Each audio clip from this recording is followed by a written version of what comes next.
aos convidados, né, que aceitaram nosso convite e se disponibilizaram a debater esse tema com a gente aqui hoje, nessa tarde, né. Bom, passar algumas regrinhas aí, né, do funcionamento do modelo online, né. Então, assim, todo mundo manter o microfone desligado, né, enquanto a convidada e os convidados estiverem apresentando o conteúdo, né, vocês podem fazer interações pelo chat, né, quando a gente abrir para a rodada de perguntas, né, e comentários, a gente vai dar a oportunidade para quem quiser, né, abrir a fala, né, abrir o microfone, então, responder as questões que vocês colocarem no chat, tá? Vou lembrar também que essa atividade está sendo gravada, né? Vai ficar disponibilizada posteriormente nos canais, né, do YouTube, do CRP, né? Bom, então vamos lá. Eu sou Marleide Marques, eu sou psicóloga social, né, mestrado em psicologia social pelo UFMG, trabalho no Centro de Referência Especializado da Assistência Social, no Serviço de Medida Socioeducativa, no município de Ipatinga, né, aqui no Vale do Aço. Estou conselheira do CRP e coordeno a Comissão de Orientação em Psicologia e Política de Assistência Social, né, do CRP, e também sou conselheira referência para a Comissão de Orientação em Psicologia, Criança e Adolescente, do CRP, né.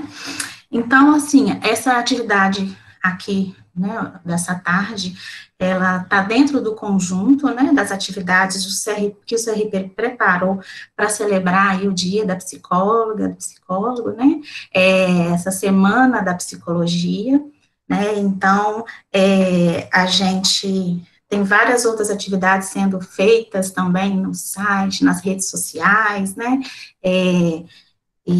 siga as redes para vocês acompanharem as demais atividades também, né, e o tema, então, né, da nosso encontro aqui hoje é psicologia e serviço social na intersetorialidade, suas educação, né.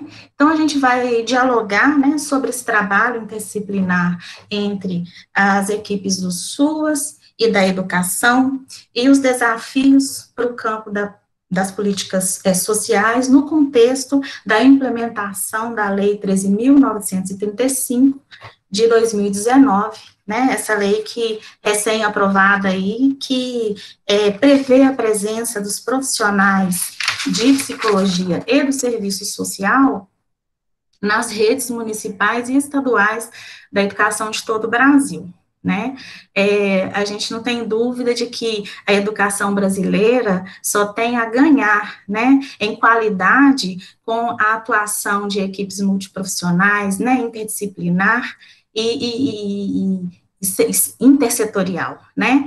Nesse sentido, o Sistema Conselho de Psicologia, CFP e CRs, né, e o conjunto dos conselhos do Serviço Social, Cefes e os CRES, estão, assim, nessa mobilização, né, se mobilizou desde o ano passado para a aprovação da lei, né, esse ano, né, tem se mobilizado pela campanha, pela aprovação do Fundeb, né, que é o novo Fundeb, o Fundo de Manutenção da Educação e da Valorização dos Profissionais de Educação, né, e ontem a gente teve uma vitória, né, essa lei já tinha passado na Câmara dos Deputados, e ontem foi aprovada no Senado com a maioria, né, então, assim, foi uma vitória aí, né, que a gente fica muito feliz, né, e de estar hoje aqui trazendo esse tema, né, tão importante. Então, a gente vai refletir aí, né, nessa tarde, né, problematizar sobre essas questões, né, e Convidamos aí para essa conversa a psicóloga Caroline Silva, o assistente social Paulo Lourenço e o psicólogo Ivanilson Eleutério, né? Eu passo a palavra agora para Caroline. Caroline, eu peço que você se apresente e exponha suas ideias, né? E à medida que os demais forem se apresentando, né, expor suas ideias, que também se apresente e exponha suas ideias. E ao final, né, do bloco da apresentação dos convidados, a gente abre para o debate. Tá bom? Boa tarde. Carolina.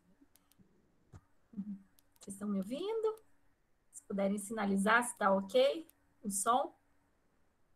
Tudo certo? Estão me ouvindo? Tá. Bom, então eu sou a Caroline, formada aqui na psicologia na PUC Minas, de Poços de Caldas, também mestrado aqui pela PUC BH, né, PUC Minas, e atuado recentemente nas políticas, recentemente dentro da média complexidade do SUAS, mas desde a minha formação, então, eu estou aí atuando dentro desses contextos institucionais, né? Iniciei o meu trabalho em contraturnos, né, no trabalho da psicologia dentro dos contraturnos escolares, né, do município aqui dentro da Secretaria de Educação, e posteriormente em projetos também em contraturno. Aqui a gente tem um viés do fortalecimento de vínculo nesses projetos dentro do SUAS, e atualmente estou na gestão do CREAS e da média complexidade aqui do município.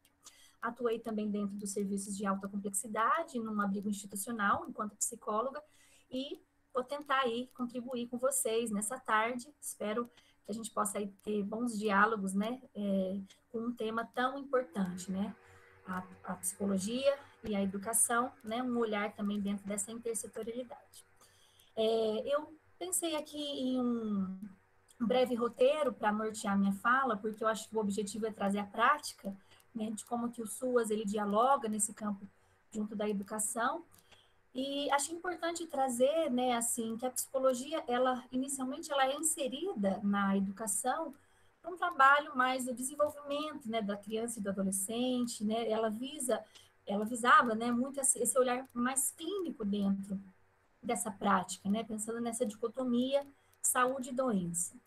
Mas ela vai fazer uma crítica, né, dentro da sua atuação, e eu baseei bastante o meu estudo aqui na Maria Helena Souza Pato, uma referência nesse assunto, que vai trazer aí uma contribuição e uma reflexão, né, para olhar, né, assim, para fazer com que nós possamos olhar, então, né, as questões escolares para além desse modo indivíduo, quer dizer, para além do aluno, né, ele é um pedaço dessa engrenagem, né, ele é um pequeno aspecto dessa trama, né, então, nós vamos entender que a psicologia clínica, dentro, né, desse contexto escolar, ela sai para uma leitura de uma psicologia social, né, então é necessário entender, né, não só o aluno, a escola, a família, mas essa dinâmica entre eles. Então, isso a gente tem que trazer também para uma crítica, né, que a própria formação do psicólogo, da psicóloga, deve também estar voltado, né, a esses olhares, né, para dentro dos campos institucionais, né, desses campos intersetoriais, né. Muitas vezes a gente tem a nossa formação voltada para esse modo indivíduo, né, mas a gente precisa também fazer leituras, né, para campos de território, para campos de outras políticas, né, públicas. E também devemos, né, questionar esse modo institucional, né, como que se dá toda essa dinâmica relacional, né. Então, entender a educação, né, nessa relação de ensino-aprendizagem como um processo. Então, também trago para vocês que faz, se necessário, né, uma interseção, né, com outras políticas públicas, né, nessa leitura, então, interdisciplinar e intersetorial. Trago para vocês um pouco da nossa experiência aqui na Prefeitura de Poços de Caldas, que visa sempre, né, dentro das possibilidades, encontros mensais dentro de uma rede, que aqui nós chamamos de uma rede da criança e do adolescente, e a gente então tem buscado mensalmente trazer alguns desafios, alguns impasses, né, frente à criança e o adolescente, e todos os atores, assim, que possam participar dessa rede, eles são convidados, e a partir desses encontros, então, a gente busca possíveis soluções, né? Essa rede, então, foi uma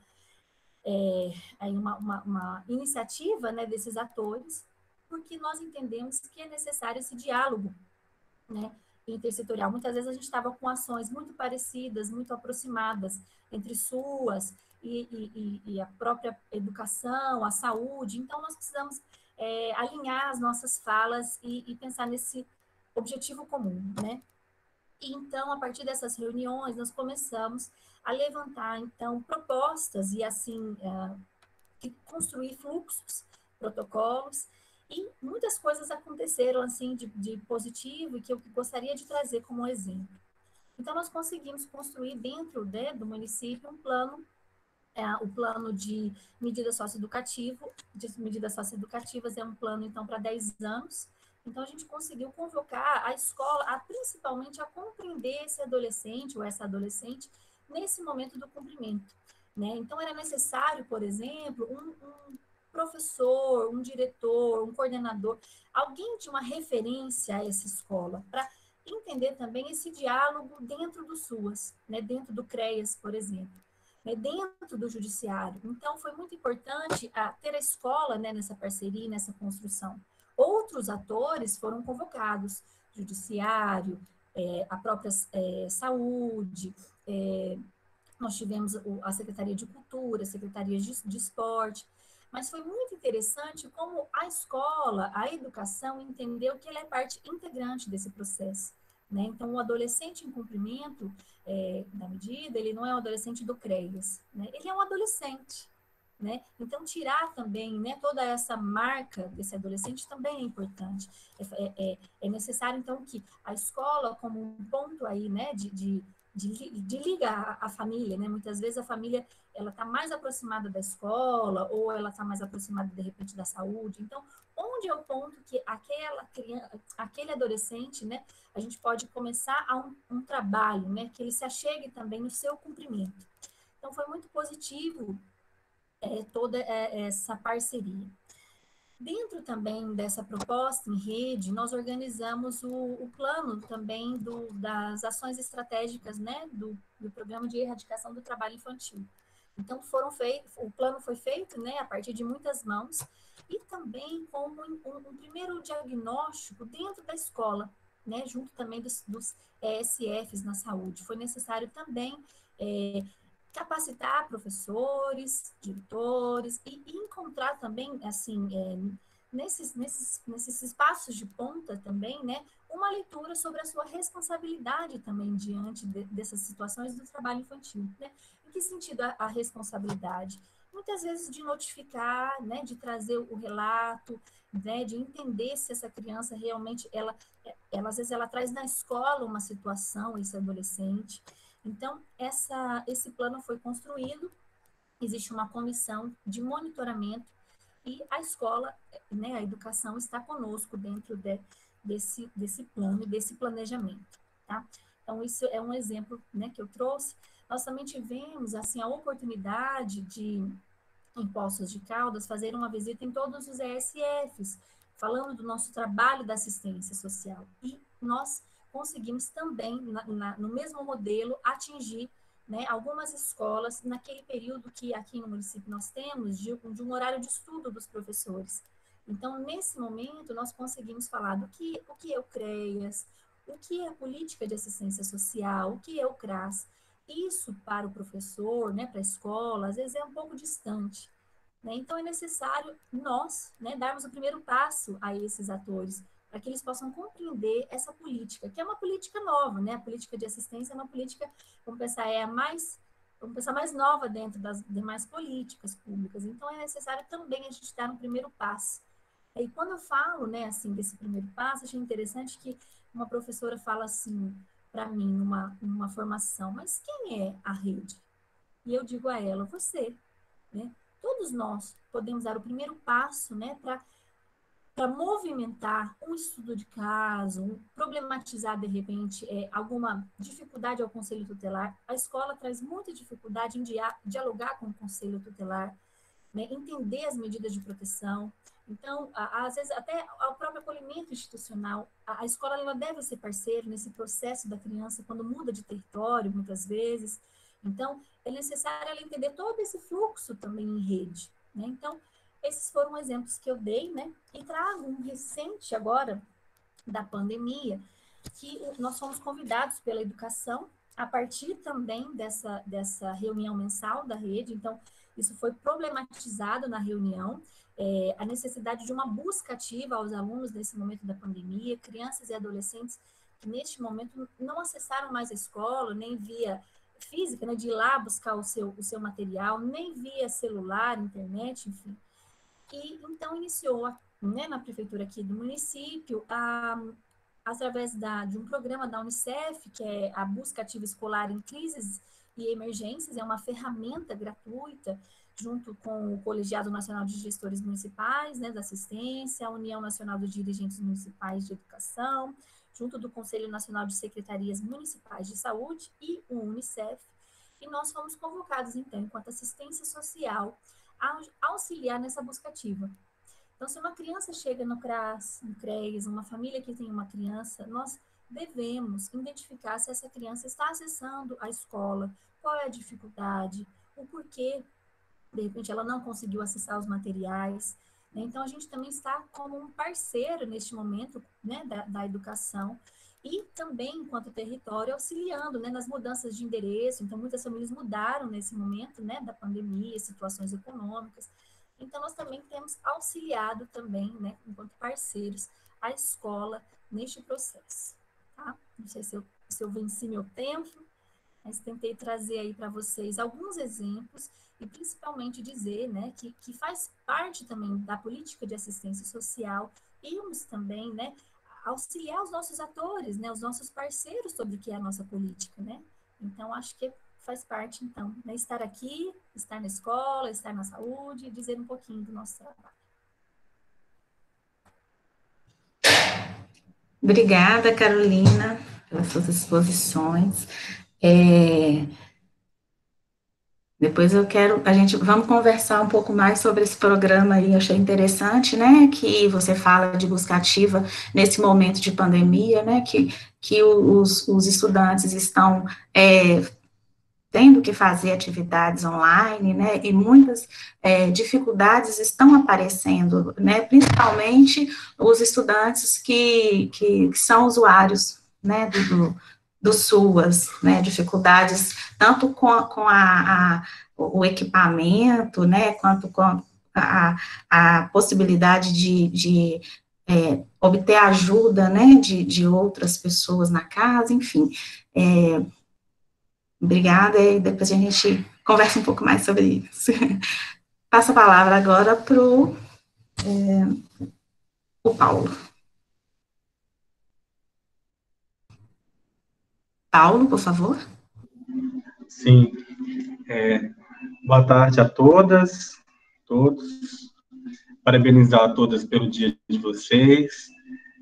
Agradecer muito ao convite do CRP. Feliz pela aprovação do Fundeb e também por ontem, né, a ação que o CRP e o CRES Minas fez, que foi a aprovação de uma lei municipal no município de Coronel Fabriciano, onde, por unanimidade, a Câmara aprovou uma lei para a inserção de assistentes sociais e psicólogos no município de Coronel Fabriciano. Então, acho que é uma data feliz para a gente estar aqui comemorando. Bem, meu nome é Paulo Lourenço, eu sou graduado em Serviço Social pela PUC Minas, em Contagem, tenho uma especialização em Gênero e Raça, e atualmente sou mestrando em Educação.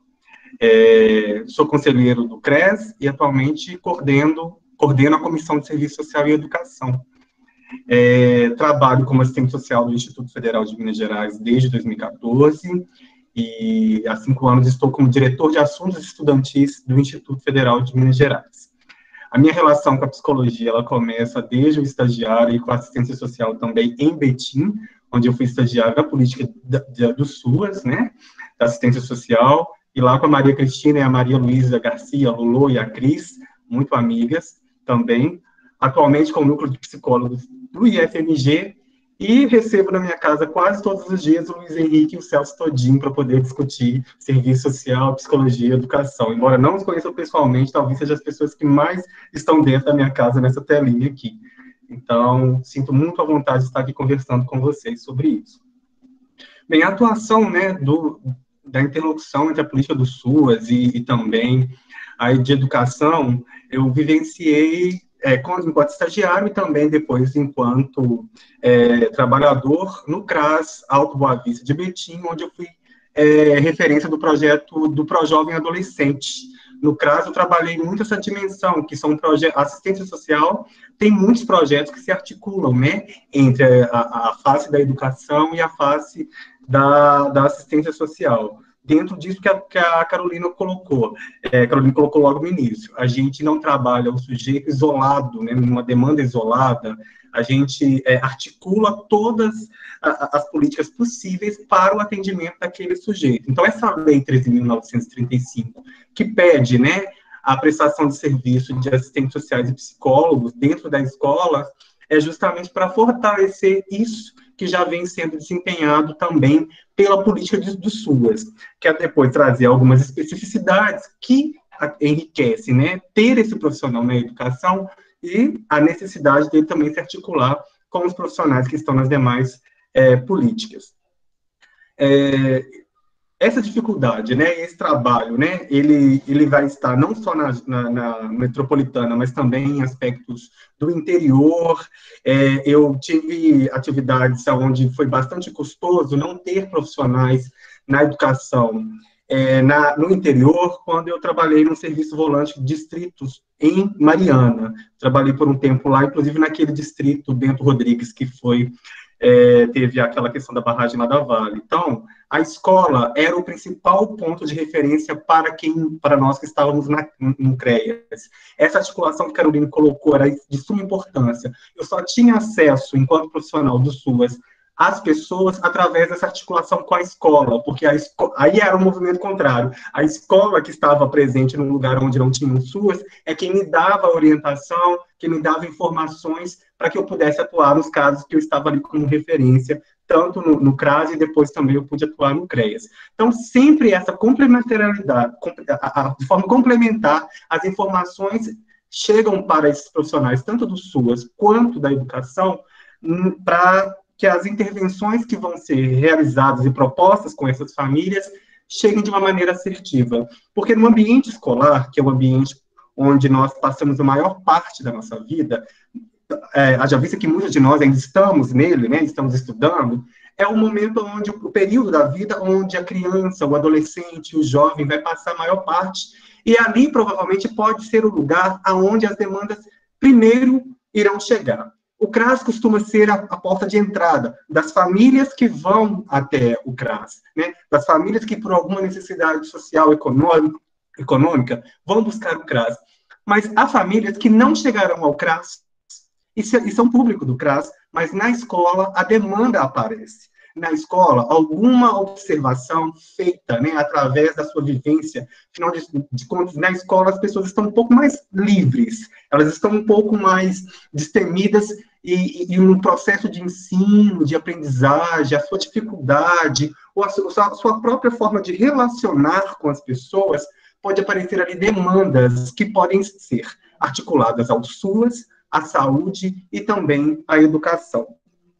A lei diz que os profissionais que estarão inseridos na educação devem observar o projeto pedagógico daquela escola. Isso porque nós entraremos num ambiente, né, eu estou na educação, nós não podemos chegar pensando que tanto o serviço social quanto a psicologia é um fim em si mesmo, que nós estaremos ali para resolver a situação do dito aluno-problema. A primeira questão que a gente tem que desconstruir é exatamente esse conceito de aluno-problema. Nós vemos o sujeito, né? E esse sujeito, por estar numa situação dita problema, provavelmente, se averiguarmos a fundo, nós vamos entender que existe uma superestrutura que faça com que ele vivencie aquela situação, que o coloca em situação de vulnerabilidade. Então, ao estar na escola, o psicólogo e também, né, o assistente social, ele dar conta dessa demanda e, junto com os professores, pedagogos, as pessoas que cuidam da limpeza, a pessoa que cuida da alimentação, a gente vai entender, de fato, se aquela questão que está sendo posta como problema, se não exigem outras respostas para a solução. Porque não é apenas o ajustamento que o serviço social também foi chamado, ele surge lá em 1906 nos Estados Unidos, e depois, nas primeiras décadas aqui no Brasil, ele surge com uma proposta quase que de ajustamento, vamos resolver essa coisa. O serviço social também faz essa discussão, essa problematização de dizer que não é isso que nós estamos aqui para fazer, não viemos para resolver um problema, viemos para compreender esse sujeito, a maneira como ele se relaciona com a família, a maneira como ele se relaciona na escola, que escola é essa que recebe esse estudante, e de que maneira as questões são tratadas, para que a gente possa, então, pensar qual plano pode ser construído com essa família, com esse estudante, com os órgãos que podem nos apoiar, para que a gente possa superar o quê? Violações de direitos, né? Para que a gente possa garantir o quê? Acesso a serviços que são essenciais para a vida humana, né? Inclusive na dimensão do lazer, da cultura, do bem-estar, não pensando exclusivamente no aspecto apenas de renda, embora seja quase impossível não falarmos em renda no país que nós vivenciamos. Mas é preciso ampliar. E por isso é preciso trazer para esse profissional que será inserido na educação essa dimensão. A escola, né, precisa entender que o estudante não é o seu filho, então não é ela que tem que resolver o problema, assim como os profissionais que estão lá dentro também não devem ter essa dimensão paternalista. É preciso entender que o sujeito precisa ser entendido enquanto alguém que precisa compreender a sua dimensão de existência, de estar na escola, o que é o processo da escola e o que o que é necessário para vivenciar a sua experiência humana aqui. Então, o profissional que pensa numa intervenção que pede para que o estudante tenha um processo formativo que seja capaz de fazer com que ele compreenda as dimensões humanas da vida, é um profissional que deve se contrapor aos aspectos morais, do senso comum, que muitas das vezes está inserido nessas instituições que tendem a ter o lugar de ajuda. Então, a contraposição, inclusive, a essa ideia da ajuda, uma contraposição de uma ajuda no sentido da caridade, né? Porque eu não penso que a ajuda, talvez ela tenha tido uma conotação bastante estigmatizada. Estou dizendo nesse lugar da caridade, do favor. Isso deve se contrapor. A Caroline colocou um aspecto importante, que eu quero talvez finalizar com essa fala aqui, são apenas falas de provocações, tá, gente? Que depois o importante é o nosso debate aqui, conversarmos aqui.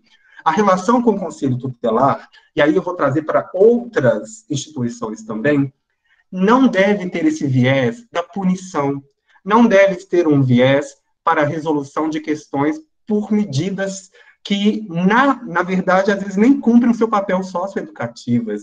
Ela deve ser uma conversa. A escola que conversa com o CRAS, com a saúde ou com o Conselho Tutelar deve ter a percepção do diálogo. E o diálogo incide em ouvir de quem você está falando, a escola também falar, essa instituição falar, a família falar. Uma conversa entre todos. Não é possível pensar em estratégias ou medidas que sejam unilaterais. A escola não consegue pensar em intervenções que sejam apenas dela, e nem assim as suas, muito menos o Conselho Tutelar. Bem, eu coloco como uma proposta aqui, e aí depois na conversa, se vocês me perguntarem, eu posso falar sobre algumas experiências, é essencial que tenhamos uma ficha social desse estudante na escola, que tenha um resgate, que tenha ali um cronograma, uma ordem cronológica das intervenções que foram feitas com esse estudante, para que essas políticas entendam, inclusive, de que maneira houve, né, esse acompanhamento, essa forma de conduzir um caso, a forma de como conceder o acompanhamento de um estudante que precisa permanecer na escola e permanecer bem. Eu Penso que depois eu tenho alguns temas que eu posso, algumas informações que eu posso mandar por e-mail para as pessoas, dessa fala que eu coloquei aqui. Uma é da Maria Cristina Piana, que é uma assistente social que trabalha essa questão do serviço social na educação. A outra é sobre a Maria da Graça Pieve, ela fala sobre avaliação escolar, e ela diz que, finalizando aqui, a avaliação deve ser uma síntese ou uma reflexão cuidadosa dos processos, dos resultados que foram objetivos. Ou, em outras palavras, as nossas intervenções e os nossos encaminhamentos devem ser uma síntese muito cuidadosa de todas as possibilidades que possam corroborar para a permanência dos nossos estudantes na escola, mas também no seu grupo familiar, enquanto acesso a direitos da saúde, educação e a renda também. Então, eu quero deixar essas contribuições e aberto para outras perguntas, caso os colegas tenham depois da exposição dos colegas. Obrigada, Paulo, pelas suas contribuições, né, pela sua exposição. Passo a palavra agora para o Ivanilson. Bom, boa tarde a todas e todas. É uma satisfação estar nesse encontro. Eu fico muito feliz de ver tanta gente na sala. Vocês são a razão maior desse encontro, então ele foi feito pensando em vocês, né? Então a preocupação toda de quem está aqui à frente, dando esse pontapé inicial, é de interagir com vocês. Então a gente gostaria muito de escutar vocês, a gente gostaria muito de poder aproveitar esse encontro assim, para que a gente possa aprender uns com os outros. Bom, eu quero cumprimentar os meus colegas de mesa, então a Marleide, que está aqui, cumprimentando a Marleide, eu já agradeço o CRP pelo convite, pela confiança em ter me chamado, cumprimentar o Paulo e a Carolina, a gente trocou algumas palavras antes, e deixa eu me apresentar então. Bom, eu trabalho em Pará de Minas, eu trabalho na Secretaria Municipal de Educação, então lá eu trabalho na gerência de políticas de inclusão, e eu faço parte de uma equipe multidisciplinar. Na verdade, ela é composta por psicólogos, assistentes sociais e fonoaudiólogos, e a gente faz o trabalho nas escolas. Então, a gente tem um trabalho de itinerância, de visita, de suporte às escolas.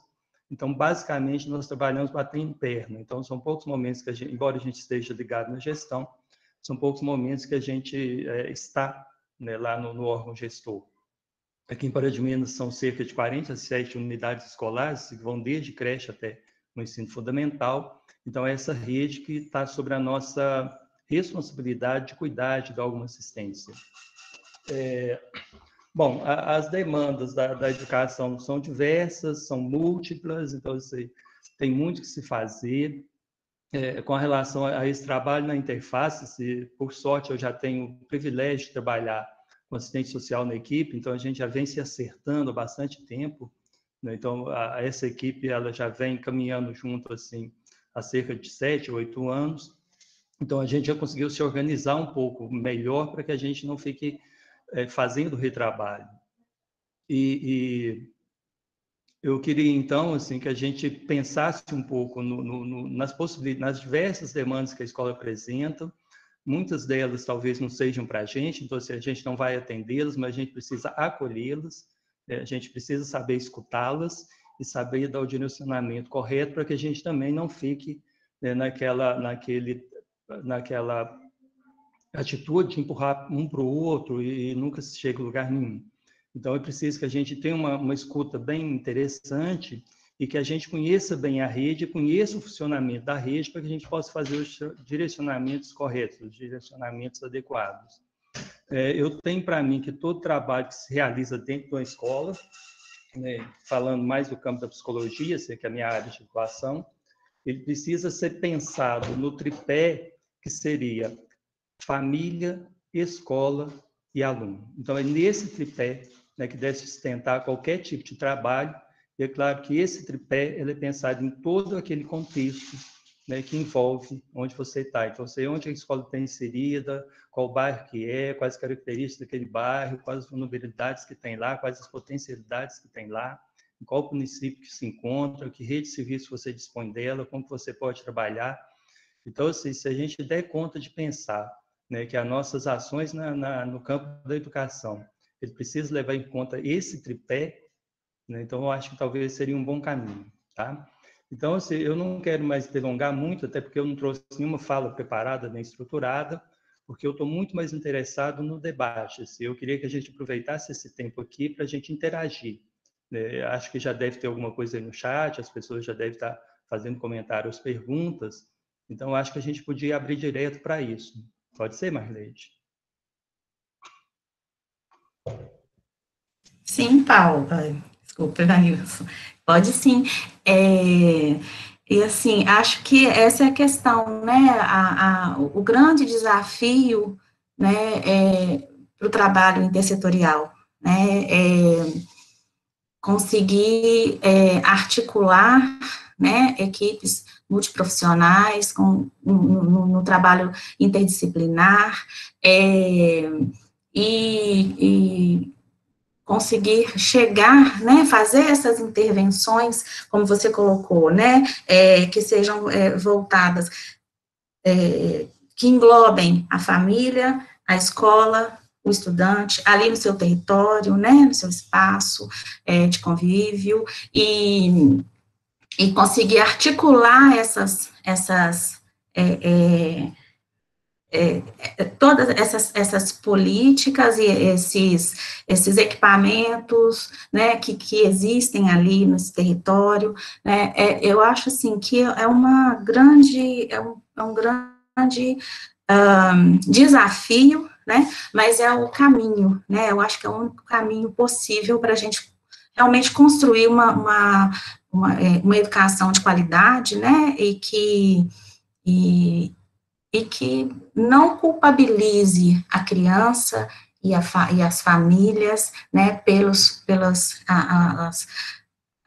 as questões, né, das dificuldades de aprendizagem, da evasão escolar, né, eu acho que a gente tem, assim, um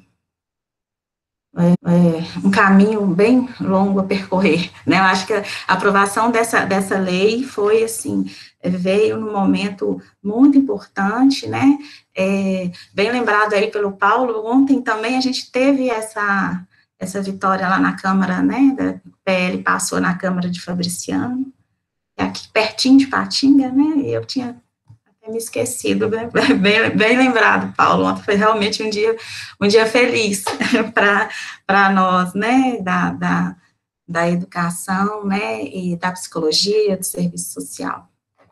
Mas, então, vamos lá, vamos abrir, então, para o debate. Deixa eu ver aqui, temos perguntas, deixa eu acompanhar aqui no chat. Tá. Algumas pessoas deixaram algumas perguntas aqui, se alguém, né, quiser também falar, né, se manifestar, fazer algum comentário pelo microfone, é só fazer a inscrição aí no chat, a gente abre, tá bom? Bom, a Janaína Oliveira, ela pergunta para o Paulo, qual foi o principal desafio enfrentado quando você trabalhou em Bento Rodrigues? Deise Silva, ela pergunta se existe algum projeto para as escolas que capacite os professores neste acolhimento dos alunos e familiares diante das situações do dia a dia escolar. A Maria Aparecida Noé, ela pergunta para a Caroline qual o nome da autora e do livro que ela citou. Essas são as primeiras perguntas aí que a gente encontrou aí no chat, tá? Aí gostaria que vocês pudessem comentar. Tá, eu vou começar daqui em perguntar, deixa os colegas falarem sobre as outras. O distrito de Bento Rodrigues, né, que fica lá, é um distrito de Mariana, ele fica no interior, né, então, da cidade, do centro da cidade até lá, você vai andar, não me lembro mais um tempo, mas eu acho que uns 15 quilômetros, mais ou menos, para você chegar da cidade até lá. E nos distritos, geralmente não tem nenhum tipo de serviço da assistência social. O principal serviços que existem nos distritos são o posto de saúde e a escola. São essas duas organizações. O posto de saúde, inclusive, com alguns dias de atendimento. A escola funcionando todos os dias e o posto de saúde em alguns dias. Enquanto eu trabalhava, funcionava dessa forma.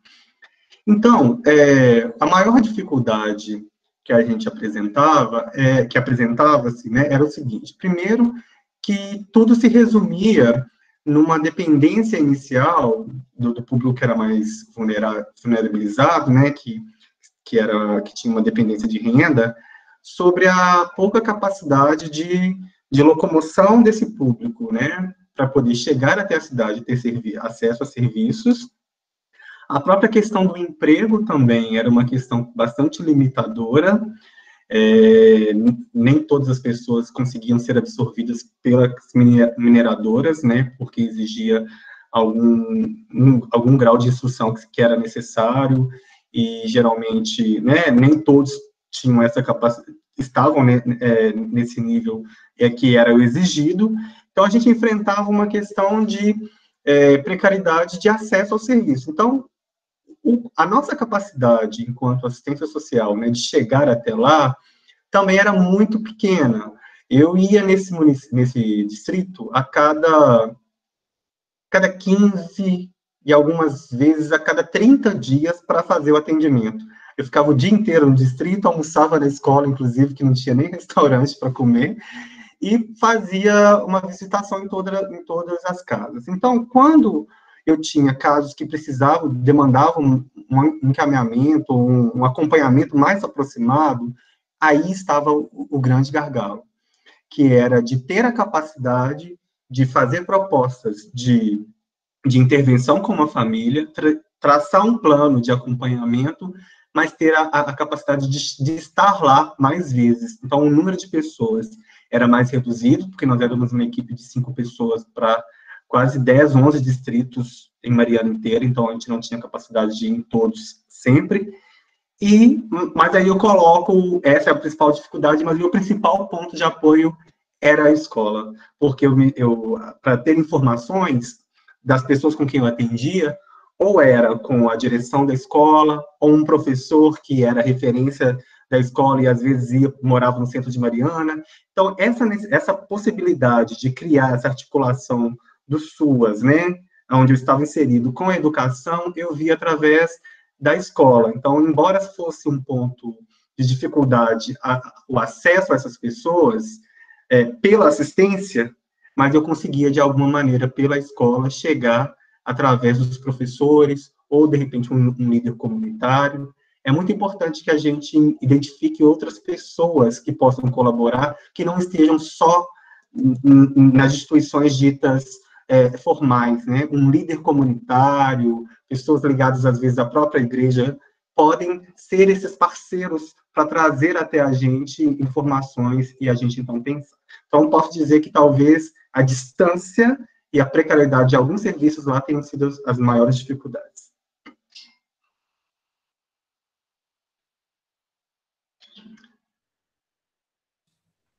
Ok. Os outros colegas podem falar o resto.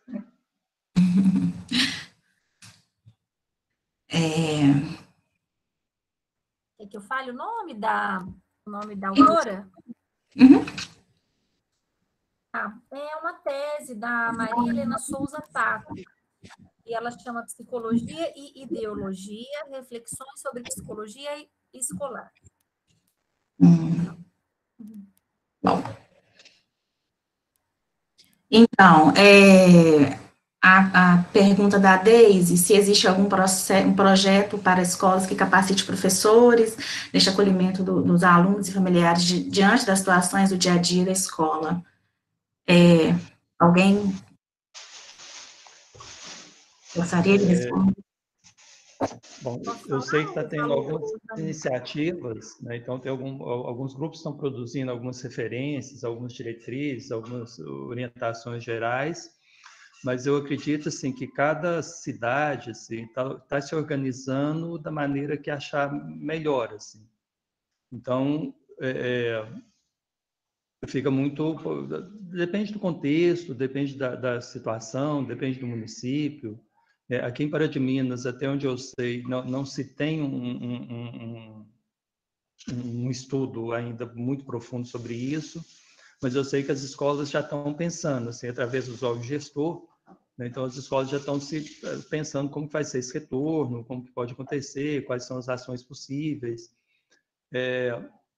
Mas de forma assim, que venha assim, uma diretriz central, acho que não. Então, se do MEC eu desconheço, da Secretaria de Estado de Educação também não tem notícia que esteja acontecendo, né? Então, parece que é muito mais iniciativa de alguns grupos que estão propondo algumas coisas. Isso pensando na rede pública, né? A rede particular, eu acho que o sindicato já propôs algumas coisas, um plano de retorno às aulas, assim, uma volta mais segura e tal, mas nas escolas públicas, até onde eu sei, não existe nenhuma diretriz, né, de secretarias, ou pelo menos em Minas, né? E do governo federal também não. Aqui no município de Poços de Caldas, a partir dessas reuniões que eu comentei, né, mensais, a gente organizou uma capacitação, algumas escolas, veio uma demanda assim, porque o que acontecia quando uma criança ia para o acolhimento institucional, né, para alta complexidade? Dentro do nosso município, nós temos um fluxo, e aí nós convocamos muitas vezes a escola a participar desse processo.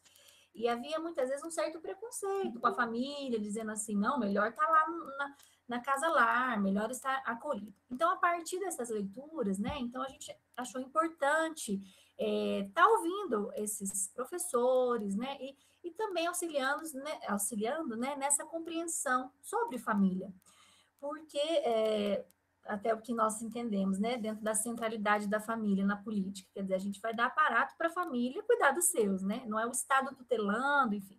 Então, a gente também queria trazer um pouco dessa reflexão aos professores, porque, né, como profissionais da ponta, muitas vezes eles têm apenas esse recorte, né, a mãe não serve, a família não serve, então vamos tentar acolher essa criança.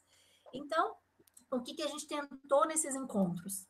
Trazer uma reflexão para esses professores que a resposta está na família, né? A resposta não está no técnico, psicólogo, assistente social, enfim, ou no técnico, no agente da saúde, mas a resposta está na família. E a família fala quando a gente fecha a boca e escuta, né? Quando a gente fala menos e escuta mais. Então, é necessário emergir essa família, né? Dizer do que ela tem de potencialidade, qual é o recurso disponível que ela tem. Então, nós conseguimos, assim, não foi um projeto, foi uma iniciativa mesmo dessa rede, a gente se dividiu em alguns profissionais e começamos a ir nas escolas e também no grupo de diretores, que tem reuniões também mensais na Secretaria de Educação. Então, foi assim que a gente conseguiu atingir, né, um pedaço aí do público.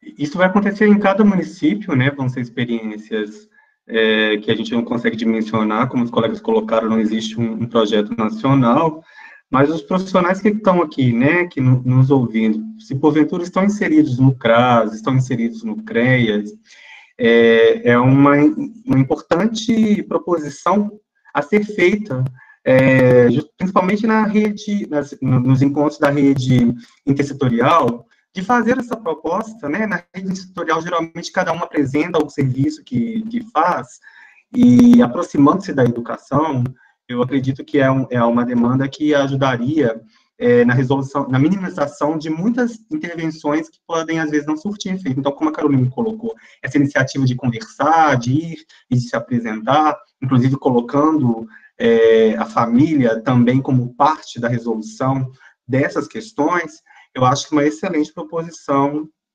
a ser feita, né? Então, quem está na coordenação ou atua como técnico, é uma proposição a ser feita.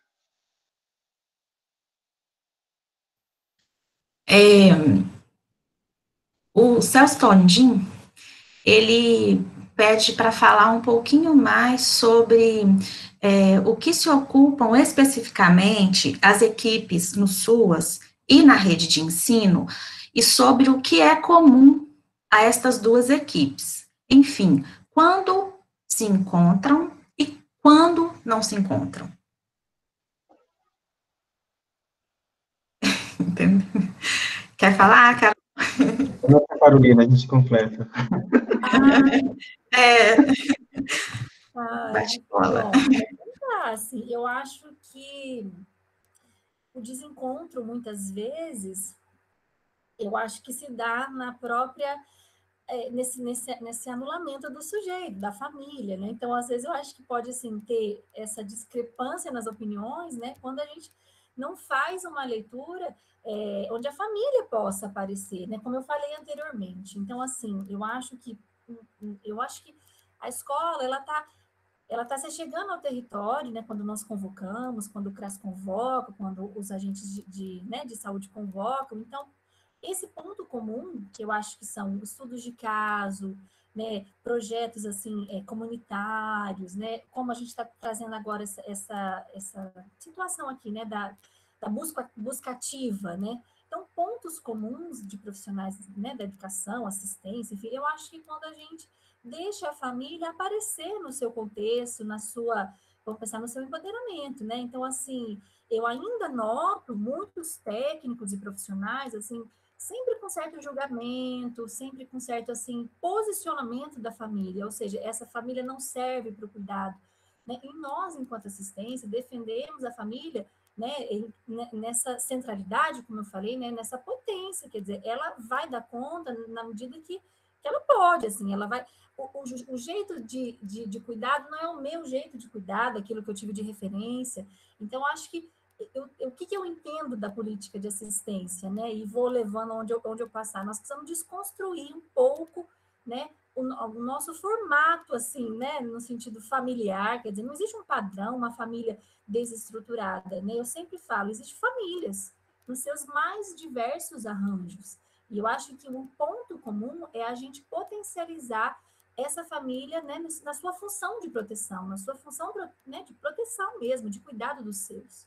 Eu não sei se eu consegui responder essa pergunta tão aí subjetiva, mas assim, eu acho que os pontos comuns são os pontos que a gente aposta nessa família, né, que a gente dedica a escuta a essa família. E os desencontros é quando, então, a gente já chega com certo julgamento, né, com certos preconceitos, e anula esse sujeito, inclusive sobre a sua própria história, né? Porque quando a gente chega com uma situação pronta, muitas vezes a gente não permite que o outro fale do seu contexto, aponte as suas soluções, né? Então, não sei se eu consegui responder. Uhum.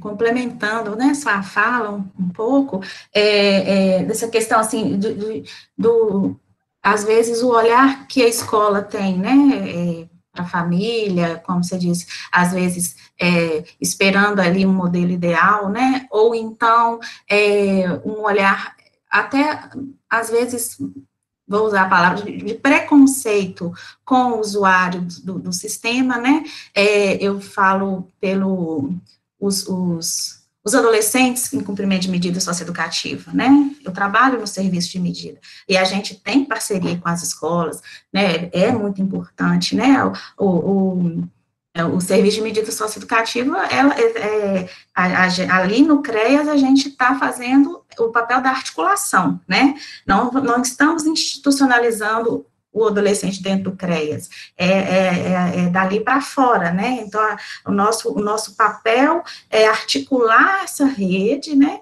socioeducativa para que o adolescente cumpra a sua medida, né, seja ela de liberdade assistida, seja ela de prestação de serviço comunitário. E aí, assim, muitas vezes, eu percebo que, primeiramente, a grande maioria desses adolescentes, né, que estão em conflito com a lei, a grande maioria está fora da escola, né, já aconteceu a evasão lá atrás, né, estão com muita repetência, assim,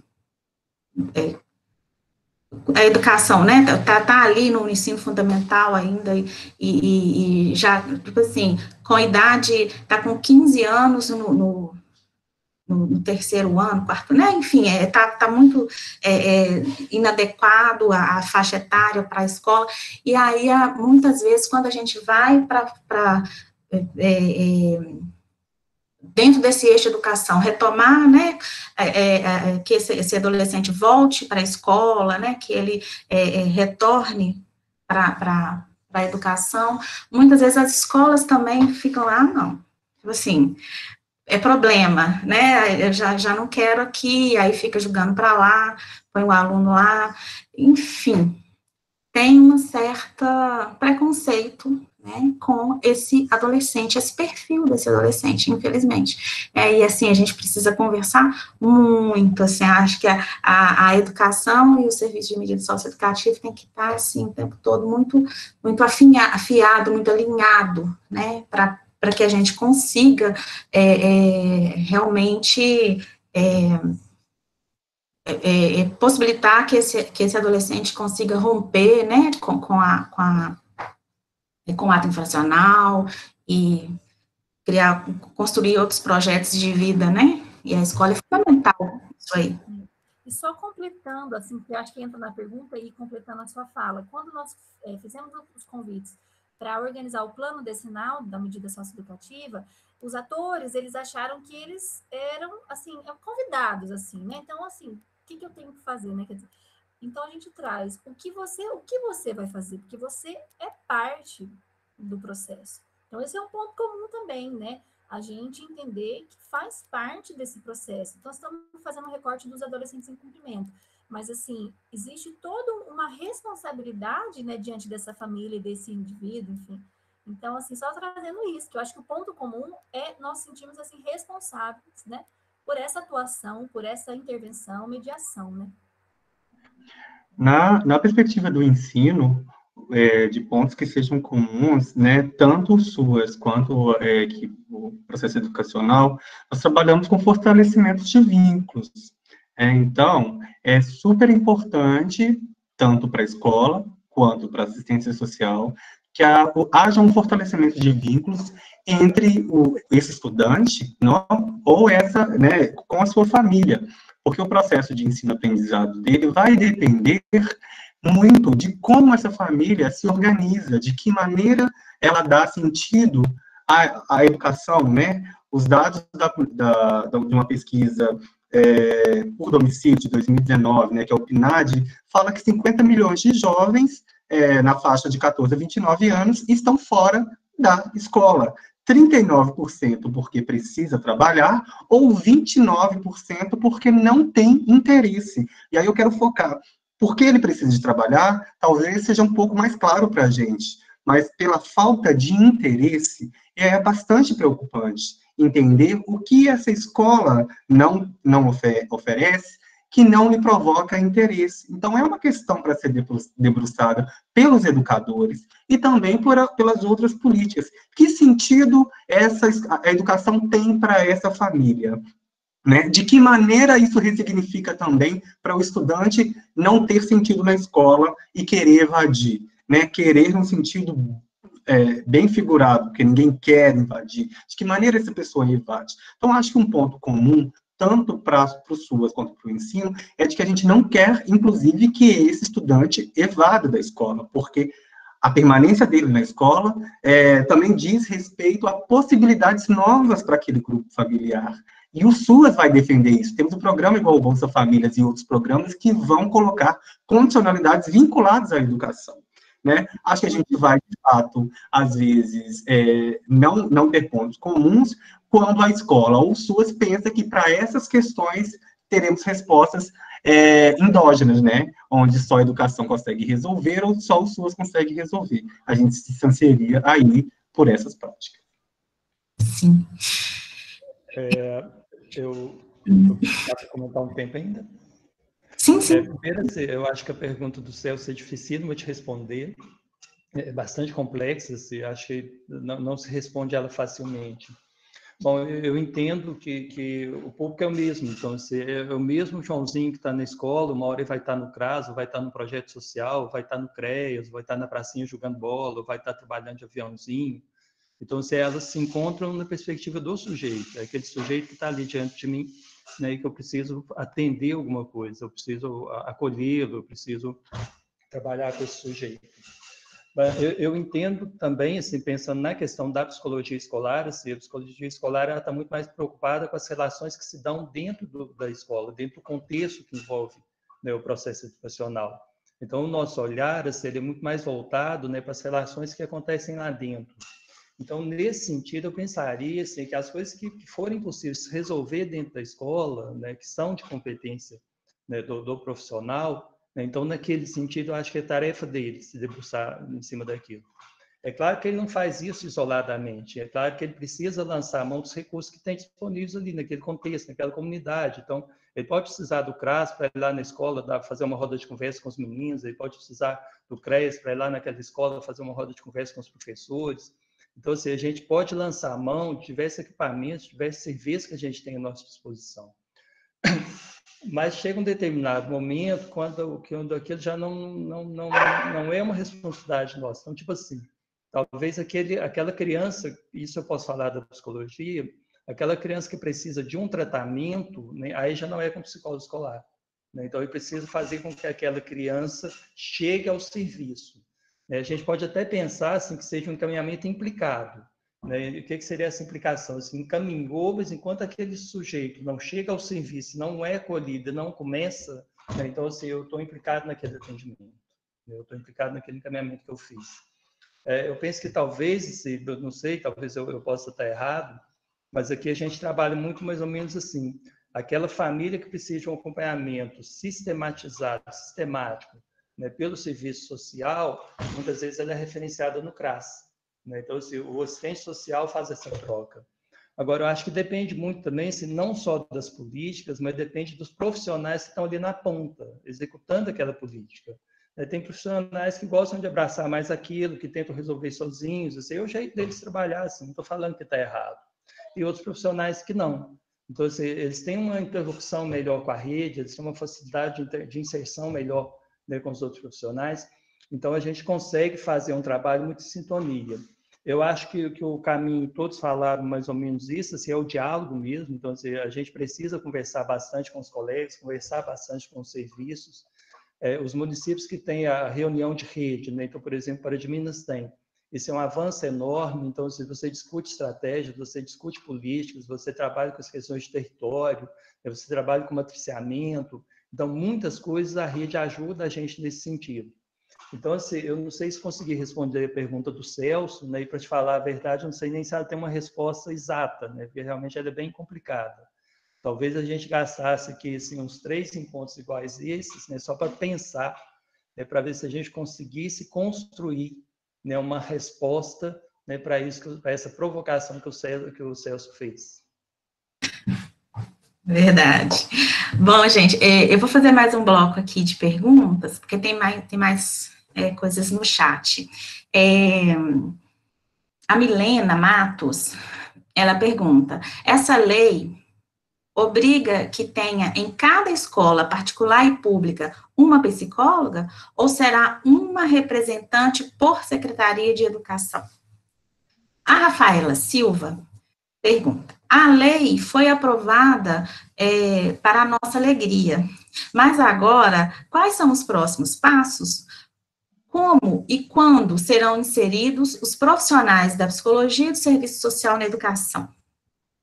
A Verônica pergunta, como vocês pensam o diálogo entre os assistentes sociais, que atuarão na escola, uma vez implementada a lei 13.935, com os outros profissionais que também trabalham na assistência, porém, em outras instâncias da rede?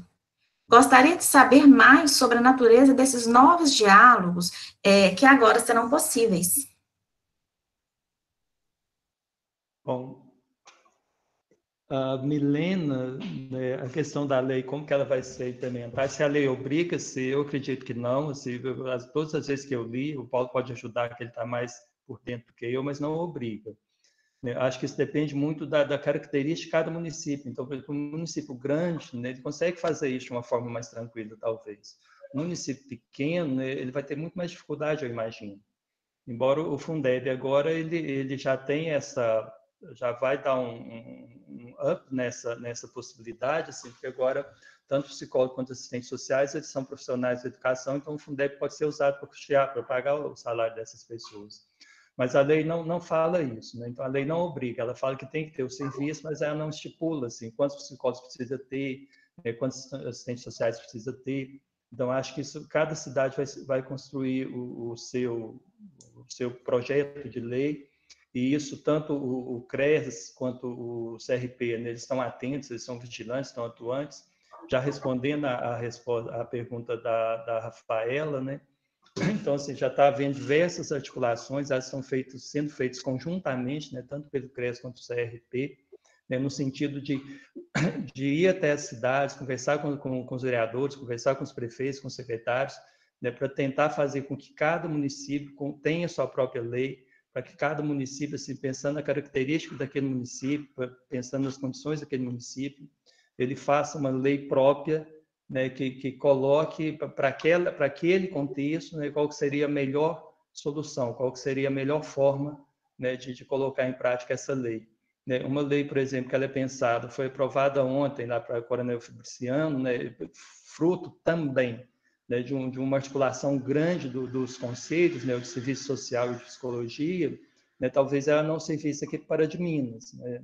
Então, assim, isso vai ter que ser feito caso a caso, passo a passo, né, já fazendo um convite para todo mundo que está nessa reunião, assim, é importante que os psicólogos e os assistentes sociais se organizem, se mobilizem, né, que procurem os vereadores, procurem os órgãos gestores para começar um diálogo, para começar uma conversa. Tanto o CRP quanto o Conselho do Serviço Social, eles são dispostos, estão disponíveis para ajudar nesse diálogo, né? Então, assim, a gente precisa agora se organizar e se mobilizar, né, para que essas coisas saiam do papel e aconteçam na prática.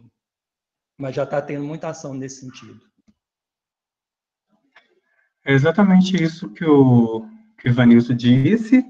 A lei não obriga, ela só fala sobre a prestação de serviço, né, da psicologia de serviço social, embora ela não obrigue o movimento das comissões, né, de serviço social, da educação, do CRES e do CRP, tem feito um movimento com os municípios mineiros, falando sobre a regulamentação de uma lei municipal, que, de acordo, igual o Ivanilson falou, de acordo com a realidade de cada município, será implementada uma lei, mas dentro dos princípios que são colocados pelo CRP e pelo próprio CRES. Já tivemos esse movimento em Fabriciano, Uberlândia, amanhã passará pela Câmara Montes Claros. Isso através, sempre a provocação, né, ou dos núcleos de assistentes sociais, ou de psicólogos, que fazem a provocação à Câmara, né, ou algum parlamentar, para a provocação de uma criação de uma minuta. O CRP e o CRES, né, já encaminhou a todos os municípios mineiros e ao gabinete das prefeituras e às câmaras municipais um ofício solicitando uma resposta sobre essa questão da implementação da lei. Temos algumas respostas de alguns municípios que colocam em que fase que está esse processo. Então, como o Ivanilson colocou, é exatamente dessa forma que os conselhos têm se mobilizado. Além disso, recentemente saiu agora um manual, né, feito pelo Conselho Federal de Psicologia e também do Serviço Social, que trabalha os aspectos para mobilização e para a implementação dessa lei, bem como também as atribuições desses profissionais que atuarão na educação. Acho que a gente responde todo mundo, né? Fazendo assim. 2, 3. A Verônica coloca uma questão aqui, de que maneira que a gente vai pensar o diálogo entre os assistentes sociais que atuarão na escola, com outros profissionais que já trabalham na assistência. Deixa eu ver se eu entendi exatamente. O que o CREAS tem feito, e o CRES tem feito, e também que o núcleo de psicólogos, a comissão de psicólogos também tem feito, que a gente tem trabalhado em junto, é justamente encontros para tratar dessa temática sobre a atuação do serviço social e dos psicólogos na educação, né? Esses profissionais que atuam em outras áreas, né, e provavelmente estão na assistência nesses outros municípios, foi isso mesmo que eu entendi, após a inserção desses profissionais nesses municípios, exigirá, então, essa mesma articulação e conversa para a compreensão do que a assistência faz, do que esses profissionais farão na educação. Se foi isso a sua pergunta, eu acredito que é uma possibilidade a ser realizada.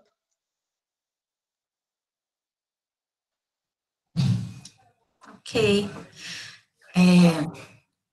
Podemos passar para um próximo bloco de perguntas.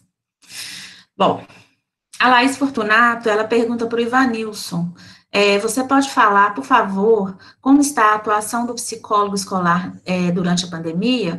Quais demandas surgiram? O Aderilson Oliveira, como as práticas no SUS e SUAS se diferenciam da prática da psicologia escolar? O Val Kleber Oliveira Moura, intervenção de conscientização sobre bullying e consequências no aprendizado, assim como o uso de drogas e gravidez na adolescência, pode ser considerado como intervenção do psicólogo escolar? Começo eu? Então, deixa eu responder a Laís. Na verdade, assim, eu não falei isso na apresentação, mas eu falo agora. Eu estou afastado do serviço já faz um tempo, eu estou em licença médica, né, então eu não sei dizer exatamente como os psicólogos estão atuando aqui em Pará de Minas. E eu saí dos grupos de trabalho, então não tenho acompanhado esse trabalho. Eu sei que houve algumas demandas do setor pedagógico, então que é dividido em coordenadorias, né? Então se tem educação infantil, dos anos iniciais e dos anos finais, houve alguma demanda da educação infantil para que fossem feitos vídeos, né, de orientações para as famílias, né? Então, esse foi um pedido, né? Então, não só da psicologia, os fonoaudiólogos, assistente social, né? Nós fizemos alguns vídeos, o pessoal fez alguns vídeos, né, com alguma orientação para a família, algum recado, tentando alguma interação, promovendo um diálogo, assim, né, um começo de conversa. Mas eu não sei quais outras demandas estão chegando, realmente eu não sei de falar. Eu acredito que talvez não sejam muitas, porque como as escolas não estão tendo aula, elas não estão fechadas, então essas demandas específicas para a psicologia, eu acredito que elas não tenham chegado. Acho que as demandas estão muito mais ligadas assim, o menino não consegue, não tem acesso ao celular, ele não tem internet de boa qualidade, o PET não está chegando pronto. Então, você acha que tem chegado algumas demandas assim, mesmo eu não sei falar, né, se elas estão chegando, né, até a equipe, né? Em outras cidades, eu vejo que os psicólogos estão trabalhando muito, tentando algum contato com a família, então, às vezes, liga, um recadinho rápido, querendo saber se está tudo bem, se está acontecendo alguma coisa, se pode ajudar. Então, às vezes, a família aproveita para um desabafo, às vezes está passando por alguma situação de estresse com a criança. Então, os psicólogos têm se organizado e fazer algum contato por telefone, então uma videochamada, alguma coisa assim. E tem sido muito usado também esses vídeos, né, com orientações breves, rápidas para os pais, né, algumas dicas, algumas sugestões, algumas coisas assim. Tá? Então, Laís, eu não saberia te responder, não. A outra pergunta do Val Kleber, né, sobre a questão do bullying, da gravidez na adolescência, eu acredito que sim, né, eu acredito que é uma tarefa do psicólogo escolar, né, pensar em trabalhos, né, preventivos na escola, então a gente precisa trabalhar muito na lógica da prevenção, então você fazer rodas de conversa, você trabalhar com com projetos específicos sobre determinados assuntos, assim, eu acho que ele é muito bacana. É claro que esses projetos, né, esses trabalhos, eles surgem muito em função da demanda da escola, então, assim, cada escola, na sua realidade, no contexto que ela está inserida, né, tem demandas diferenciadas, a gente sabe que tem temas que são recorrentes, né? Então, por exemplo, violência recorrente, sempre aparece, a questão da sexualidade, do namoro, é um tema recorrente, aparece com frequência, a questão da desmotivação para os estudos, o descompromisso é recorrente, a questão da violência é recorrente, a questão do preconceito é recorrente, né? Então, para isso, eu acho que a gente precisa ter algumas cartas na manga. Eu digo cartas na manga, assim, a gente já tem que ter algumas ideias pensadas sobre como que eu posso trabalhar aquilo. Então, assim, a gente precisa ter assim, um portfólio assim, de dinâmicas, né, de filmes curtos que a gente pode usar, de algumas rodas de conversa que a gente vai trabalhar com aqueles alunos, né? Mas, então, assim, eu acredito que sim, né, que esse é um trabalho nosso mesmo e que a gente não precisa mandar isso para fora da escola. Então, por exemplo, eu não preciso pedir uma adolescente para ir no posto de saúde, né, em função disso, né, só porque ela está com algumas manifestações de sexualidade, interessada em namoro, não. Eu acho que a gente tem que trabalhar esse tema da escola numa perspectiva de prevenção mesmo, e não só na prevenção, mas promoção também, né, promoção da saúde mental, promoção da qualidade de vida, né, então seriam umas coisas assim, tá? Só somando, peraí, aumentar o volume. Só assim, somando, né, no retorno do Ivanilson, dizer que eu acho que o que também traz essa diferença, né, dentro dessas políticas públicas é porque dentro da política de assistência social a gente vai trabalhar com esses níveis de proteção, né, então a gente tem o CRAS que vai atuar nesse, né, lugar assim de uma porta de entrada da família, né, como um fortalecimento de vínculos, como o Paulo trouxe, esse certo acolhimento, né, territorial. Nós temos aí a média e alta complexidade, e entendo o SUS como esses níveis de atenção, né? Então, eu vejo, assim, certas diferenças, né, até pela própria tipificação dos serviços, né? E entendo também que a psicologia dentro do contexto escolar também vai atuar no projeto político-pedagógico, né? Então, acho que tem essas diferenças, né? Mas eu acho que aí acho que a gente está chegando naquela resposta, mas os pontos comuns é o indivíduo, o sujeito ali em questão, que pode estar aí, né? Vamos pensar ligado a diversos atores, enfim, dentro desse território aí, né? Intersetorial, interdisciplinar. Ô Marleide, eu queria só aproveitar a pergunta do Aderilson, Aderilson mesmo, né?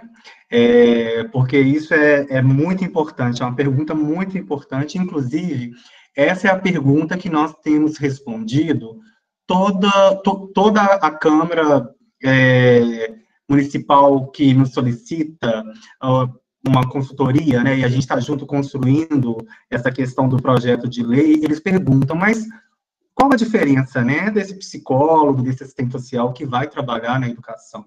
Os colegas já colocaram assim brilhantemente que a dimensão está na escola. As resoluções das questões estarão no âmbito da escola.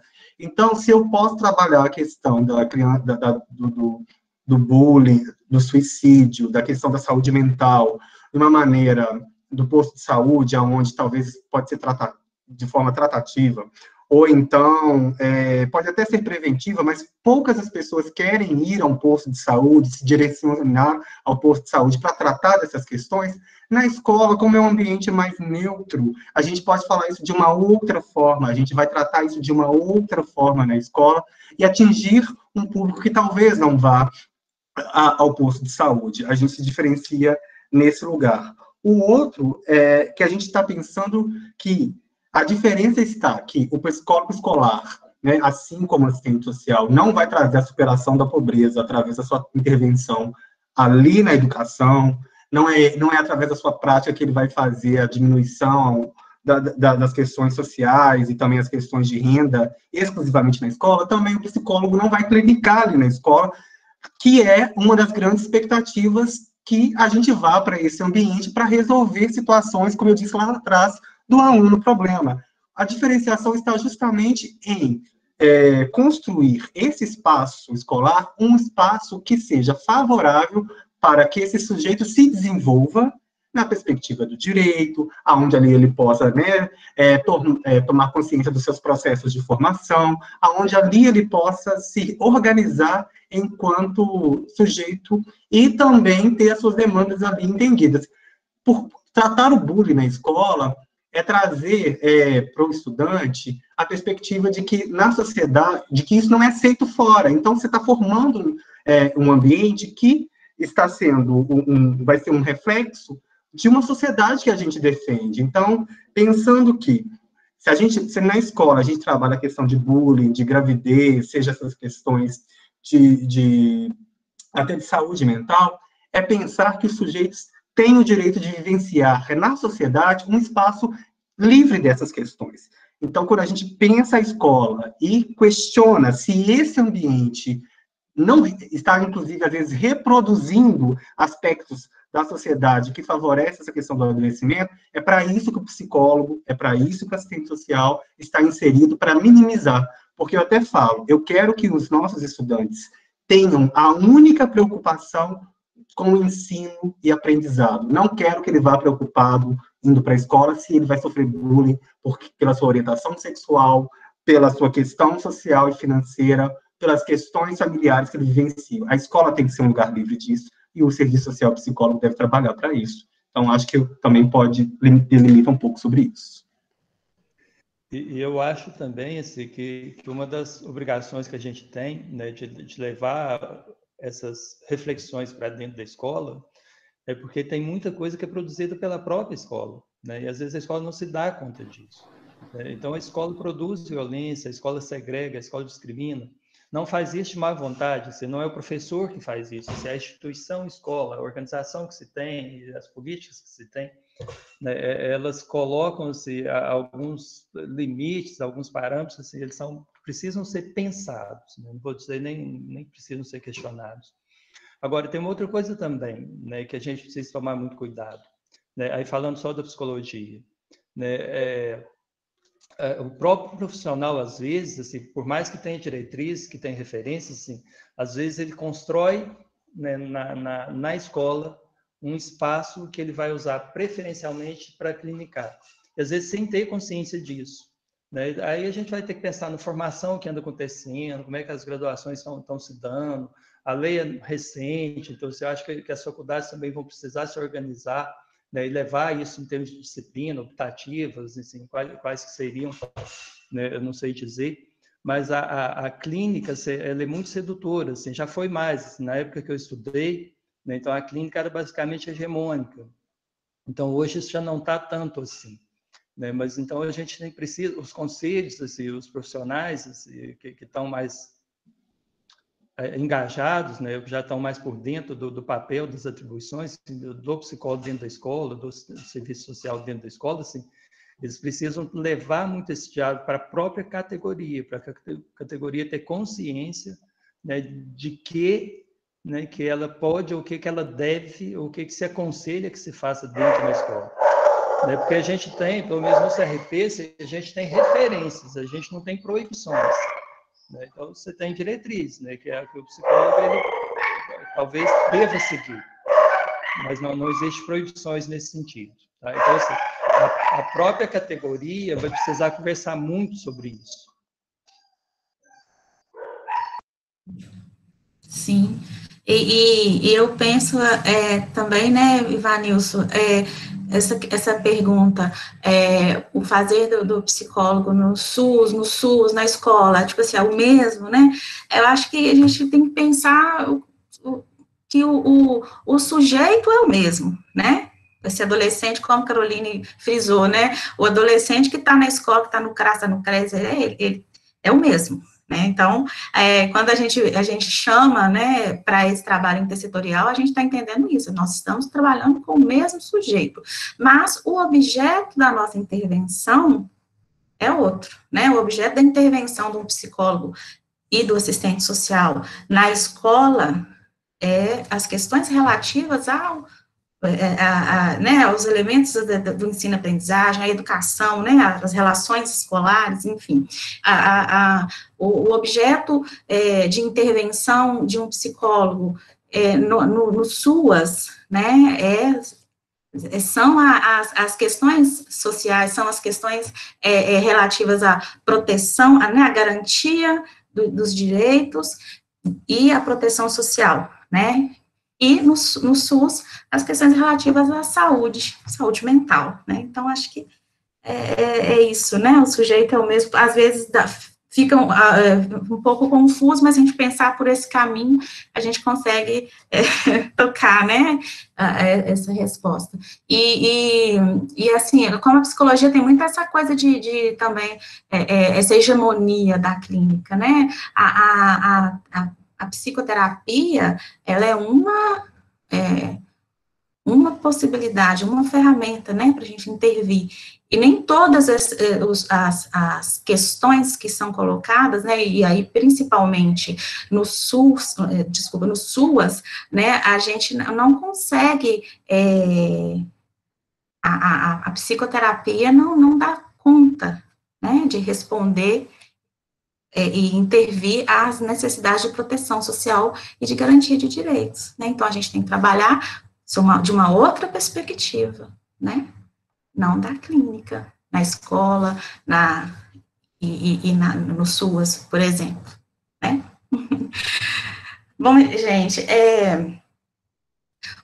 eu queria só colocar aqui também, o Evanilson, aquela pergunta, né, como é que tá as demandas aí para a escola, para o psicólogo na escola nesse momento da pandemia? O Luiz Henrique Cunha, que ele é nosso conselheiro, né, também no CRP, e ele trabalha na educação, né, ele tá falando aqui no chat que as demandas que ele tem percebido na pandemia são muito mais da própria escola, né, principalmente, assim, dos professores, as questões do adoecimento até, né, dos professores, das dificuldades, né, de lidar com o ensino remoto, questões de vínculo, enfim, né, Luiz Henrique, aproveitei que li a sua resposta, porque o Ivanilson falou que está fora nesse momento, né, Ivanilson? Aí o Luiz deixou esse recadinho aí. Bom, temos mais... a Juliane Marcelli, ela pergunta se o profissional da saúde coletiva entra nessa nova demanda de serviço social nas escolas.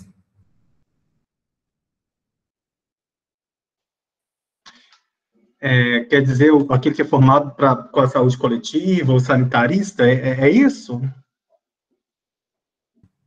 A Juliane podia... Você quer responder, Juliane? Aliás, você quer fazer a sua pergunta aí no microfone? Porque ela só fala isso. Ela colocou um ok no chat, Paulo, eu acho que é isso mesmo. Ô, Juliane, se é quanto à especialização, a especialização que o profissional tem, né, na verdade, nem para o serviço social, nem para a psicologia, não existe uma especificidade, dizer, né, que você, para assumir um cargo, né, de psicólogo, de assistente social dentro dessa lei, você tenha que ter alguma especialização na área, não. A não ser que, após a lei feita de cada município, o concurso público daquele município faça algum tipo de exigência. Mas o que a lei federal diz, ela fala sobre bacharéis, né, em serviço social, e quem é bacharel também em psicologia. Então, não existe essa especificidade quanto à sua especialização, não, se é isso mesmo que era a sua pergunta.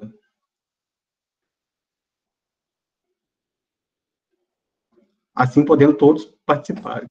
O Marlene, outra questão que também tem aparecido, né, nessa questão agora da pandemia, é a questão da violência doméstica também de estudantes, né, vivenciando no âmbito familiar a questão da violência doméstica, e também uma questão que, inclusive, no Instituto Federal a gente fez uma pesquisa de levantamento para ver de que maneira que o ensino poderia dar continuidade de forma não presencial, são as condições materiais para as pessoas tocarem esse ensino para frente, e também se o ambiente é um ambiente favorável, né, porque antes nós tínhamos pai, mãe que trabalhava fora, e agora todo mundo no mesmo espaço, dividindo o mesmo cômodo, e ninguém tinha um escritório, uma escrivania. Então, esses conflitos aparecem um pouco mais para a escola, do tipo, não tenho tempo para estudar, ou não tenho quem possa me auxiliar nas atividades da escola. No âmbito escolar, isso tem aparecido de maneira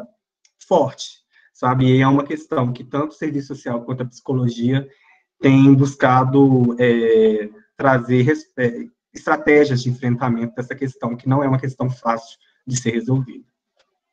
Acrescentando aqui no município, nós identificamos a dificuldade do acesso, né, das famílias, então a preocupação mesmo desses adolescentes aí não retornarem para a escola, então a escola está, assim, não há uma preocupação só com o conteúdo, é que eles não voltem, né, assim, que eles não retornem para a escola, então isso é uma preocupação muito grande da educação, né, da escola, e também um grau assim de depressão dos adolescentes, um retorno dessas adolescentes. A gente teve um recorte aí bastante das meninas adolescentes, trazendo, né, assim, essa falta de convívio. Então, isso também apareceu aqui como uma grande preocupação, sabe, dos diretores, dos professores nas escolas.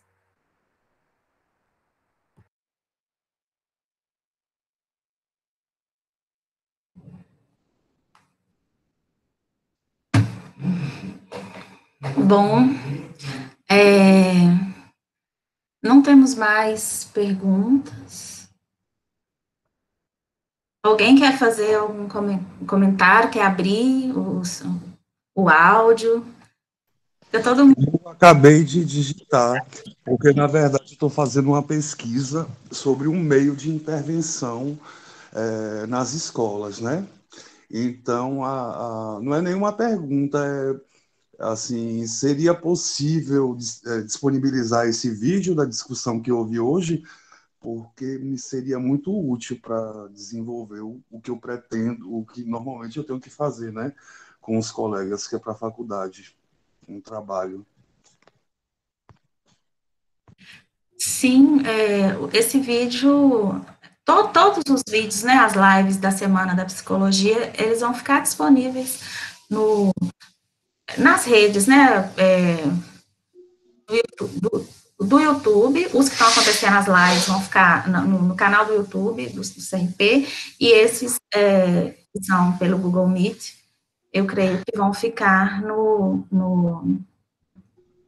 site, né, site do Conselho, enfim, todos serão disponibilizados, tá? Então, alguém vai fazer mais alguma pergunta, algum comentário? Fique à vontade. O pessoal da comunicação do CRP está avisando que vai ficar no canal do YouTube. Então, o CRP tem um canal no YouTube, é só procurar lá, está gravado e fica disponível lá. Ótimo, obrigada, Ivanilson. Marleide, Celso. Oi, Celso. Você está me ouvindo bem? Sim, estou te ouvindo. Tudo bem? Tudo jóia. Em primeiro lugar, muito obrigado pela coordenação, muito obrigado pelas falas da companheira e dos companheiros aí. Me chamou a atenção essa questão dos novos diálogos possíveis. Hoje foi que a Verônica Braga diz, né? Hoje tivemos um novo diálogo possível, né? Que só por conta da configuração histórica, né, das políticas de assistência social e de educação e da inserção tanto do serviço social quanto da psicologia, que foi possível esse diálogo, né? E daqui para frente vai ter muita construção, né? Então, como vocês disseram, com colocações muito pertinentes, assim, muito que instigam muito, mas há muito a ser construído. Saio convencido mais ainda dessa conversa. E aí o que nos orienta é realmente, né, a perspectiva interdisciplinar, intersetorial, né, de compreensão. Alguém falou ali da saúde coletiva, né, de compreender que nós, por exemplo, da psicologia, como essa intersecção entre ciência da saúde e ciências humanas, né, de que o direito à educação é um dos elementos de promoção da saúde. Como foi bem pontuado aí, uma criança que aprende, que se desenvolve, que tem suas características respeitadas, que tem uma formação integral, no sentido científico, ético, estético, político, de formação de cidadania, ela certamente será mais saudável, né? Se a gente pode quantificar saúde, claro que não se pode, né? Mas então, entre aspas, é fator de saúde, né? Ter uma escola democrática e aprender na escola. É democrático socializar-se de forma plena, né? E isso significa poder tanto ser respeitado pela sociedade, quanto poder intervir sobre ela, visando a sua construção, né? Com práticas que nós temos que implementar, antirracistas, não homofóbicas, não sexistas, etc., né? E então, eu agradeço muito vocês terem topado essa atividade proposta pelas comissões, né, da assistência social e psicologia escolar e educacional do Conselho, e da qual eu estou na coordenação, né, a comissão escolar, por isso também que pedi a palavra aqui, e não vou, assim, agradecer cada nome, porque sinto-se que eu estou agradecendo ao diálogo que vocês nos proporcionaram. Muito obrigado e também a todos as participantes e participantes. Feliz dia da psicóloga, feliz dia do psicólogo, nós estamos precisando de felicidade, né? Verdade, Celso. Estamos precisando de afetos alegres, né? Bom, nós já estamos aí, já são 15 para 6, né? Então, a gente já está chegando ao final aí do nosso encontro. Então, eu vou passar a palavra para cada um de vocês, os convidados, né? Para vocês fazerem as considerações finais. E aí a gente se despede, tá bom? Bom, então eu quero agradecer a oportunidade, espero ter contribuído, aprendi muito, né? É sempre essa possibilidade de passar um pouco, receber um tanto, né? Então, fico muito feliz por esse encontro. Acho que nós escolhemos, né, ou a psicologia, ou o serviço social, então nós temos um compromisso ético com quem nos chega, né? Então, é muito importante a gente estar sempre em formação, quer dizer, nos livrarmos, né, do senso comum, e eu acho que isso o que nos distancia, né, desse achismo é o estudo, é o compromisso, né, com a nossa formação. E se dispor ao trabalho. Nós temos muito trabalho, né? É andar a pé, é correr, fazer visita, né? Então, acho que isso também é muito importante, que a gente também faça essas leituras aproximadas ao território, né? E também, né, eu acho que a pandemia nos colocou muito essa clareza, né? Eu posso falar do SUAS, que é onde eu atuo, dessa política essencial, né? Que também está em colapso, né? Não só o SUS, mas a assistência, né? Com tantas demandas. Então, o que eu venho militando, eu acho que é dizer onde eu posso, né? Dessa política que não pode retroceder, né? Vamos avante. Então, espero ter contribuído e com muito carinho que eu estudei e dividi com vocês um pouco do que eu sei. Muito obrigada por essa tarde e feliz dia para nós aí, psicólogos e psicólogas. Também quero agradecer ao CRP pelo convite, dizer que acho que espaços como esses devem se multiplicar, aonde priorize o diálogo, a fala, onde a gente ouça as pessoas ao retornar de um modo presencial, que a gente pratique isso mais vezes. Quero também deixar aqui uma frase de Paulo Freire, que diz que não há, nem jamais houve prática educativa em espaço-tempo nenhum de tal maneira neutra, comprometida apenas com ideias preponderantemente abstratas e intocáveis. Então, quando existe uma pergunta sobre qual a atuação do psicólogo e qual a atuação do serviço social na educação, precisa estar claro que tipo de educação a psicologia, através do seu código de ética, defende. Que educação o serviço social, de acordo com o seu código de ética, defende. Aí deve estar pautada a nossa atuação na educação. não existe educação neutra, por isso os espaços que vamos atuar não são neutros, por isso é preciso ter capacidade, uma leitura crítica, para que a atuação não seja de modo a ajustar sujeitos e normatizadora. Nós estamos justamente ali para poder fazer essa intervenção crítica do diálogo junto com as pessoas, como Caroline colocou, a família, o sujeito no centro, ok? Eu vou deixar aqui, toda reunião eu deixo meu contato, se alguém quiser mandar, eu vou deixar aqui no chat meu e-mail, vocês podem me mandar e-mail que eu respondo, não sei com que velocidade, mas eu respondo a todos. Obrigado. Bom, gente, eu quero agradecer a todo mundo, né, que ficou bravamente até o final. Obrigado mesmo, assim, pela escuta atenciosa de vocês. Muito obrigado por quem interagiu com a gente no chat, assim. Foi uma construção muito bacana, assim, mesmo que a distância, uma interação produtiva, uma interação que enriqueceu bastante. Quero agradecer a Caroline, agradecer o Paulo e a Marleide, né, que aceitamos juntos esse desafio, né, de conversar com pessoas que estão aí querendo aprender, outros que sabem bem mais do que nós, mas eu acho que é assim. Então, cada um dá o que pode, a gente aprende uns com os outros.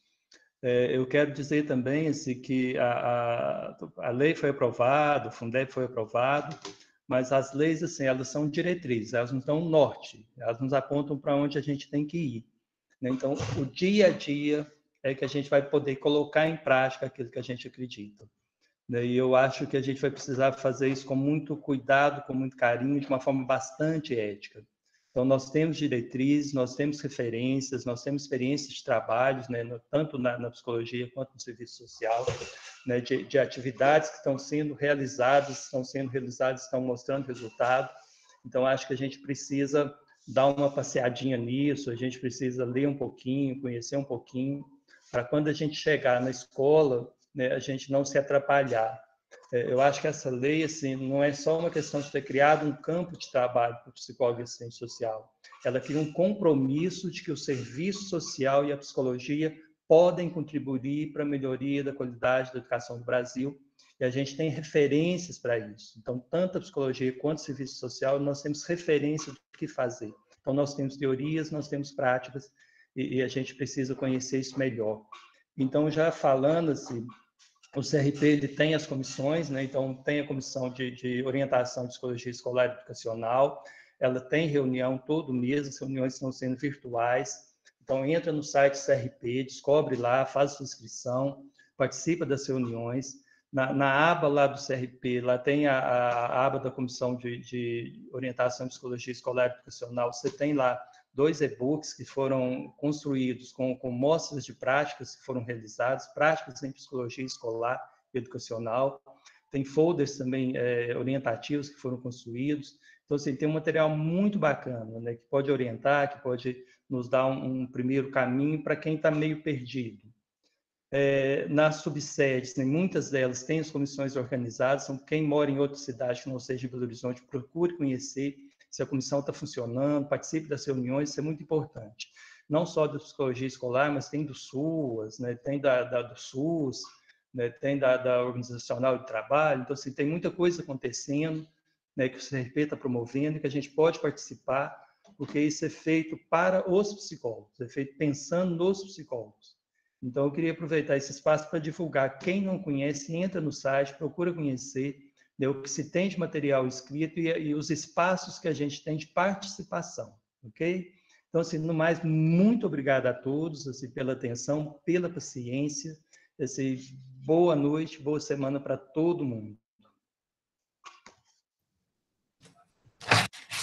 Bom, gente, também quero agradecer, né, a todas e todos que participaram com a gente, né, desse encontro virtual, ainda que virtual, né, assim, já não vejo a hora da gente se encontrar presencialmente, todo mundo, aglomerar, né, gente, que tá difícil, mas, assim, é muito bom, né, ainda que virtual, a gente trocou, né, muito conhecimento, né, contribuições, assim, muito boas,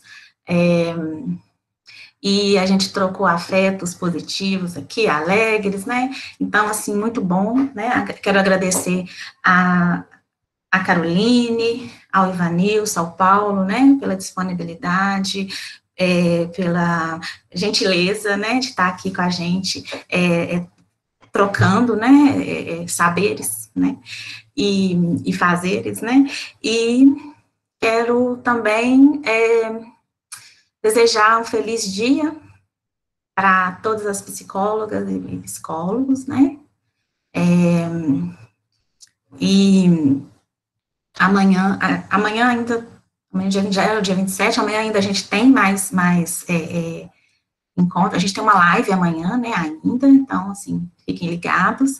E quero reforçar aí o que o Ivanilson falou das comissões, né, eu coordeno a Comissão de Orientação em Psicologia e Política de Assistência Social, né, e é isso que ele disse, a gente tem comissões na subsede e na sede, né, a gente se reúne e discute, produz material, né, e essas comissões, como ele disse, é feita para as psicólogas e os psicólogos, e ela é feita pelos psicólogos e psicólogas, né, então somos nós que fazemos as comissões, então participem.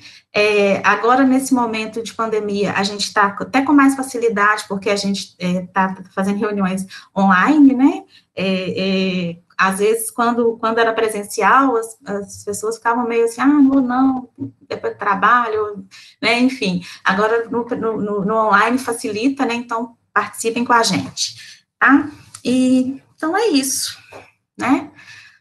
Um grande abraço a todas e todos, e boa noite a todo mundo.